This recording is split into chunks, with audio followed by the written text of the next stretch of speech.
Okay. बच्चे, जैसा कि अभी रात का मोटा मोटी 11 बज रहा है और एक बच्चे ने हमें मैसेज किया कि उसे कुछ डाउट है।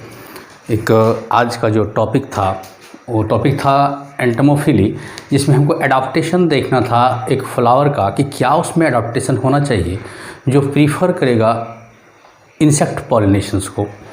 तो इसमें दो एग्जाम्पल बिल्कुल हमने बहुत इंटरेस्टिंग एग्जाम्पल था आपको समझाए थे। तो एक बच्चे का कहना है कि वो थोड़ा समझ में नहीं आया सर, उसको रिपीट कीजिए। तो हमें लगा कि जो हम वीडियो में ही अगर जारी करते हैं आपको यूट्यूब में तो फिर सारे बच्चे को फ़ायदा हो जाएगा। तो इसलिए हम डाउट को तुरंत क्लियर करने के लिए फिर एक वीडियो जारी कर रहे हैं। आप बच्चे इसको एक बार फिर जो है ध्यान से सुनिएगा। बच्चे दो एग्जाम्पल को आज के टॉपिक में बोल रहे हैं, समझ नहीं पाए। उनमें से एक जो टॉपिक है वो कह रहा है कि यूका फ्लावर के संबंध में क्या समझाएं सर, इस बात को समझाइए, है ना। तो चलिए हम यूका फ्लावर को देखते हैं। एक फ्लावर है ना, उसका नाम क्या है, यूका है ना। तो एक्चुअली प्लांट की ही नाम है यूका और उसके जो फ्लावर है उसको हम क्या बोलते हैं, यूका फ्लावर बोलते हैं। तो इस फ्लावर में जो पॉलिनेशंस होता है वो इंसेक्ट्स के द्वारा होता है। इसका मतलब है कि एक एग्जाम्पल है ये किसका, एंटोमोफिली का। समझे बच्चे। और वो इंसेक्ट जो इस फ्लावर को पॉलिनेट करता है उसको हम जनरली मॉथ के नाम से जानते हैं, ठीक है, मॉथ के नाम से जानते हैं। और इस मॉथ का साइंटिफिक जो नेम है वो नेम है प्रोन्यूबा यूकासिला। ओके बाबू, है ना। Pronuba yuccasella is a insect commonly known as moth which will be help in insect pollination। किसके लिए, यूका फ्लावर के लिए। अच्छी और इंटरेस्टिंग कहानी इसमें यह है कि इस यूका फ्लावर और इस मोथ के बीच जो रिलेशन है वो म्यूचुअल रिलेशन है। बच्चे, म्यूचुअल रिलेशन किसको कहते हैं, एक ऐसा रिलेशन जिसमें दोनों ऑर्गेनिज्म को एक दूसरे से क्या हो, बेनिफिट हो। ऐसे रिलेशन को हम म्यूचुअल रिलेशनशिप कहते हैं। इस म्यूचुअल रिलेशनशिप को समझना है हमको। यहाँ सपोज कर लीजिए कि ये एक पिस्टिल है या कार्पेल है, फीमेल पार्ट है किसका, यूका फ्लावर का, जिसमें से ये भाग ओवरी है, ओके, और ये स्टाइल है और ये स्टिग्मा है। आप पहले से इस बात को जानते हैं। दुनिया में हर एक चीज़ मैच्योरिटी को गेन करने के बाद रिप्रोडक्शंस करता है, इस बात को भी हम जानते हैं। यहाँ sexual reproductions in flowering plant पढ़ाने जा रहे हैं जिसमें पॉलिनेशन टॉपिक चल रहा है। और पॉलिनेशन एक प्रोसेस है जिसमें पॉलन ग्रेन को स्टिग्मा तक लाया जाता है, क्या करने के लिए, फर्टिलाइजेशन करवाने के लिए। तो ये यूका फ्लावर एक ऐसा फ्लावर है जो इस दुनिया में सिर्फ और सिर्फ मॉथ इंसेक्ट्स के द्वारा ही पॉलिनेशन करवाएगा, कोई दूसरा इंसेक्ट इसको पॉलिनेशन नहीं करता। एक बात। दूसरी बात, मॉथ एक ऐसा इंसेक्ट है जब ये मैच्योरिटी को गेन करेगा और अंडे देने का समय आएगी, लेइंग द एग का समय आएगा, तो ये इस यूका फ्लावर को ढूंढ निकालेगा अंडा को ले करने के लिए। समझे बच्चे, ठीक है। सपोज कर लीजिए कि ये जो है ये क्या है, मॉथ है ना। ये मॉथ जब इसको अंडे देने का समय आएगा तो इस यूका फ्लावर के ओवरी में ड्रिल करेगा। ड्रिल का मतलब छेद, थोड़ा सा पोर करेगा और इस पोर करेगा। और हम जानते हैं ओवरी के अंदर क्या प्रेजेंट होते हैं बाबू, ओव्यूल भी प्रेजेंट होते हैं, ठीक है। ये ड्रिल करने के बाद इस पोर से होते हुए ये मॉथ इंसेक्ट अंदर घुसेगा और इस ओवरी के अंदर अंडे को रिलीज कर देगा, लाइंग कर देगा। तो सपोज के लिए ये जो है अंडा को क्या कर दिया, ये रिलीज कर दिया। लेकिन जब ये अंडे को रिलीज कर देगा तब फिर एक अच्छी बात ये है कि ये जो पोर डेवलप किया है अंदर घुसने के लिए, ये फिर इस पोर को बंद कर देगा और ये पोर को बंद करने के लिए ये पॉलन ग्रेन का सहारा लेता है, यानी पॉलन ग्रेन के द्वारा इस पोर को बंद करता है। सवाल उठा कि इसके पास ये पॉलन ग्रेन कहाँ से आया। चूँकि ये एक ही फ्लावर में अपना जीवन व्यतीत नहीं करता है ना, डिफरेंट डिफरेंट फ्लावर से ये ट्रांसफ़र करते हैं, तो इसके बॉडी में जो सटे हुए पॉलन ग्रेन है उसी पॉलन ग्रेन का यूज अप करके इस पोर को बंद करता है। चूँकि आते समय उसके बॉडी में और भी पॉलन ग्रेन लगे हुए थे, अंडे तो दे दिया, बट वो पॉलन ग्रेन इस ओवरी के अंदर प्रेजेंट ओव्यूल और उसके अंदर प्रेजेंट एम्ब्रियो सेक के अंदर प्रेजेंट जो एग है उसको क्या करता है, फर्टिलाइज कर देता है। समझे बच्चे, ठीक है। तो अब देखिए क्या हुआ कि इसमें मौत के लिए फ़ायदे की अगर बात कीजिए तो एक फ़ायदा कि इसने अंडे को रिलीज किया ओवरी के अंदर, जो एक बहुत अच्छा प्रोटेक्टिव एरिया है, तो अंडे को प्रोटेक्शन दिया, एक फ़ायदा हो गया किससे, इसको इकोफ्लावर से। दूसरा कि जब ये अंडे को लेइंग कर देगा तो अंडे फिर हैच होएंगे, हैच होएगा तो उससे फिर जो है लार्वा वगैरह निकलेगा। अर्लियर स्टेज में जो लार्वा निकलेंगे उसको फिर ग्रोथ एंड डेवलपमेंट के लिए न्यूट्रिशन चाहिए, वो न्यूट्रिशन इस ओवरी के अंदर प्रेजेंट टिश्यू या सेल और ओव्यूल को लेकर वो अपना ग्रोथ एंड डेवलपमेंट करते हैं। दूसरा फायदा कि न्यूट्रिशन भी वो वहाँ से प्राप्त कर लेगा, ये मौत को फायदा हो गया, ठीक है।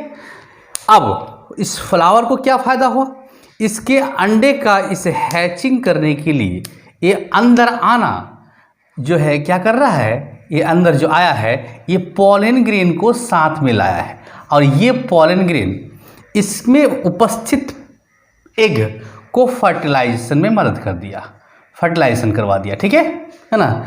तो फ्लावर को इस मौत के कारण फर्टिलाइज होने का चांस मिला और मौत को इस फ्लावर के कारण प्रोटेक्शन और न्यूट्रिशन मिला, दोनों एक दूसरे से बेनिफिट गेन किया, इसलिए म्यूचुअल रिलेशनशिप कहलाएगा।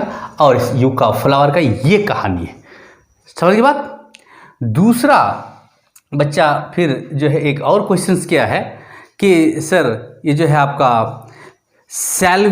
फाइकस प्लांट, फिग प्लांट जो है, ठीक है, ये फाइकस कैरिका है ना, ये फाइकस कैरिका के बारे में भी समझाइए, फाइकस कैरिका के बारे में भी समझाइए, ठीक है।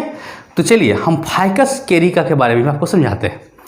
ये भी इंसेक्ट पॉलिनेटिंग प्लांट है। फाइकस कैरिका के जो फ्लावर हैं, ठीक है, ये फाइकस कैरिका के जो फ्लावर हैं ये एक इंसेक्ट्स के द्वारा पॉलिनेट होता है, और उस इंसेक्ट्स को कॉमनली हम वास्प के नाम से जानते हैं, ठीक है, सही बच्चे, वास्प के नाम से जानते हैं। लेकिन यहाँ पर फाइकस कैरिका के जो फ्लावर है इसमें थोड़ा सा नॉर्मल फ्लावर से अलग डिजाइनिंग है। क्या अलग डिजाइनिंग है? जनरली नॉर्मल फ्लावर में हम क्या करते हैं बाबू, ये थैलेमस रीजन है, ठीक है, और ये जो है आपका फीमेल पार्ट है ना, इधर फिर हम जो है मेल पार्ट दिखा देते हैं, और फिर ये सेपल्स और फिर पेटल्स दिखाते हैं, ओके। ये जो थैलेमस है जिस पर फ्लोरल होल यानी कि रिसेप्टिकल जो है जिस पर फ्लोरल होल व्यवस्थित होते हैं, ये रिसेप्टिकल या इस थैलेमस, ये जो थैलेमस है इसकी संरचना कुछ अलग टाइप के होते हैं, और वो संरचना को हम स्ट्रक्चरली ड्रॉ करके आपको समझाते हैं, ज़्यादा समझ में आएगा। ये थैलेमस कुछ इस प्रकार का स्ट्रक्चर को ड्रॉ अप करता है, और जब थैलेमस इस प्रकार का स्ट्रक्चर को ड्रॉ अप कर पाए तो इन्फ्लोरेसेंस के हिसाब से इसको हम हाइपेंथोडियम बोलते हैं, इसको हम हाइपेंथोडियम बोलते हैं, ओके बच्चे, है ना। तो खैर जो भी बोलिए, ये एक रिसेप्टिकल की संरचना है। इस रिसेप्टिकल में इस प्रकार का एक ग्रोव का निर्माण हुआ है जिसमें एक ल्यूमेन है, एक पैसेज है, एक नैरो रास्ता है। इस खाली जगह में, इस जगह में के ऊपरी रीजन में कुछ फ्लावर होते हैं, और ये जो ऊपरी रीजन में जो फ्लावर होते हैं ये फ्लावर मेल फ्लावर होते हैं, ओके। ये कैसा होता है? मेल फ्लावर, समझिए बात, ठीक है। इस नैरो रीजन के नीचे फिर फीमेल फ्लावर होते हैं, और वो फीमेल फ्लावर दो टाइप के होते हैं। इस रीजन में सपोज कर लीजिए ये हम बता रहे हैं आपको, ये फीमेल फ्लावर, ठीक है, ये फीमेल फ्लावर है ना, और यह फीमेल फ्लावर जो नीचे की तरफ होता है ये फिर दो टाइप के होते हैं। उनमें से एक फ्लावर तो नॉर्मल फ्लावर होते हैं, जैसा कि हम जानते हैं कि थैलेमस है ना, आपका ये फीमेल पार्ट मेल पार्ट जैसा कंस्ट्रक्शन होता है। इन जनरली हम जो है फीमेल फ्लावर को जब ड्रॉप करते हैं तो साधारणतः ये ओवरी दिखाया और ये स्टाइल दिखाया और फिर ये स्टिग्मा दिखा देते हैं। ये आपका ओवरी हो गया, ये स्टाइल हो गया और ये स्टिग्मा हो गया। ये एक नॉर्मल फ्लावर का स्ट्रक्चर है। ओके, ये नॉर्मल फ्लावर। अब इस नॉर्मल फ्लावर के बीच में, इसको हम ग्रीन इंक से दिखाएं, एक फिर दूसरा इंक से दिखा रहे हैं हम ब्लैक इंक से, ठीक है। दूसरा फीमेल फ्लावर भी होता है, दूसरा फीमेल फ्लावर भी होता है। इनके बीच में, नॉर्मल फ्लावर के बीच बीच में है ना, उस बीच बीच वाले फ्लावर, नॉर्मल फ्लावर के बीच बीच वाले जो फ्लावर होते हैं उस फ्लावर का ये ओवरी है, लेकिन ये स्टाइल इस ऊपरी रीजन से ना निकलकर इस प्रकार से साइड से होते हुए डेवलप होता है। कौन? स्टाइल, और यहाँ स्टिग्मा पाए जाएंगे, ठीक है। यानी इस स्टाइल और इस ओवरी के बीच यहाँ एक एंगल डेवलप होता है। ऐसे फीमेल फ्लावर को हम गॉल फ्लावर के नाम से जानते हैं। ये जो गॉल फ्लावर है ये स्टेराइल इन नेचर का होता है। स्टेराइल होता है, कहने का मतलब कि इसको रिप्रोडक्शन से कोई मतलब नहीं होता, लेकिन यह नॉर्मल फ्लावर है, इसको फिर रिप्रोडक्शन से मतलब होगा और अपनी कंटिन्यूटी को वो बढ़ाएगा। अब देखिए, सपोज कर लीजिए कि ये इंसेक्ट्स के द्वारा पॉलिनेशन करेगा, तो ये मान लिया कि इंसेक्ट है, एक तो हम हाइपोथेटिकली इंसेक्ट बना दिए, ठीक है बच्चे, ये इंसेक्ट है। ये इंसेक्ट इसी नैरो स्पेस से अंदर घुसना चाहेगा, ठीक है। जब ये नैरो स्पेस से अंदर घुसेगा, तो जब यहाँ से होते हुए घुसेगा तो इस मेल फ्लावर में प्रेजेंट पॉलन ग्रेन पर जो है इसके पंख के कारण क्या हो जाएंगे, इसमें पुशअप होगा, जिसके कारण डस्ट ऑफ पॉलन ग्रेन झड़ कर गिरेगा और इसके बॉडी में लग जाएगा। एक दूसरा, झड़ कर गिरेगा तो सारा का सारा पॉलन ग्रेन नहीं लगेगा, कुछ पॉलन ग्रेन डायरेक्टली कहाँ आएंगे, नीचे आके गिर जाएंगे। इस प्रकार से नीचे आके गिरेगा। नीचे आके जब गिरेगा तो यहाँ नॉर्मल फ्लावर भी है और इसका स्टिग्मा भी है जो पॉलन ग्रेन का क्या कर रहा है, वेट कर रहा है, उस पॉलन ग्रेन को कैच करेगा और ये फर्टिलाइजेशन हो जाएगा इसका, ठीक है। चूंकि ये इंसेक्ट अंदर जो घुसता है, ये अंदर घुसने का मकसद इसका है कि ये अंडे को लेइंग करना चाहता है, अंडा देना चाहती है, और ये अंडा हमेशा इस गॉल फ्लावर के इस एंगल में ही देगा। यहाँ दिखा रहे हैं आपको, इस एंगल में ही देगा, है ना, इसी एंगल में ही वो अपना अंडे को क्या करेगा, लेइंग करेगा। तो ये अंडा यहाँ लेइंग करने के लिए अंदर घुसा और लेइंग कर दिया, और फिर ये उड़ते हुए बाहर चला जाएगा। जब उड़ते हुए बाहर जाएगा फिर उसके यहाँ पर टच होंगे और पॉलन ग्रेन इसके बॉडी में स्टिक करेगा। फिर जब समय होगा, हो सकता है ये दूसरा फ्लावर में कुछ समय के बाद अंडे को लेइंग करने के लिए जाए, तो फिर ये पॉलन ग्रेन को ट्रांसफर करके कहाँ लेके चला जाएगा, दूसरा फ्लावर में लेके चला जाएगा, ठीक है। ये पॉलिनेशन हो गया, किसके द्वारा, इंसेक्ट के द्वारा, इसलिए एंटोमोफिली का एग्जाम्पल है। अब यहां भी हम म्यूचुअल रिलेशनशिप दिखाते हैं। कैसे म्यूचुअल रिलेशनशिप होता है ये देखिए, ठीक है।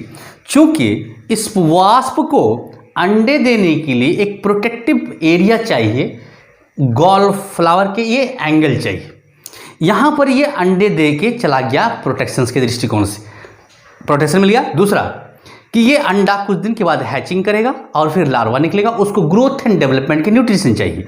वो ग्रोथ एंड डेवलपमेंट करने के लिए जो न्यूट्रिशन लेगा वो इसी गॉल फ्लावर के इस ओव्यूल और टिश्यू वगैरह को खा जाएगा, क्योंकि रिप्रोडक्शन के दृष्टिकोण से इसके खा जाने से, बर्बाद हो जाने से कोई फर्क नहीं पड़ता, ठीक है। तो इसको न्यूट्रिशन भी मिल गया, तो एक प्रोटेक्टिव एरिया मिल गया, दूसरा न्यूट्रिशन मिल गया। फायदा हो गया किसको, वास्प को। अब इस फ्लावर को क्या फायदा है, इसके इस अंडे को लेइंग करने के वजह से इसमें क्या हो गया, पॉलिनेशन हो गया, और इसके एग, इस फ्लावर के एग क्या हो गए, फर्टिलाइज हो गए, ठीक है। ये दो एग्जाम्पल आपको हम बताए थे बच्चे, ये बहुत इंपॉर्टेंट है। और आपको हम समझा दें कि हम जो पढ़ा रहे हैं अभी बाबू सब नीट बेस्ड है ना, आप थोड़ा ध्यान से पढ़िएगा, थोड़ा आपको ज़्यादा लगेगा, घबराइएगा नहीं, लेकिन पढ़िए बाबू, हम लोग पढ़ने के लिए आए हैं, पढ़िए, है ना। Thank you.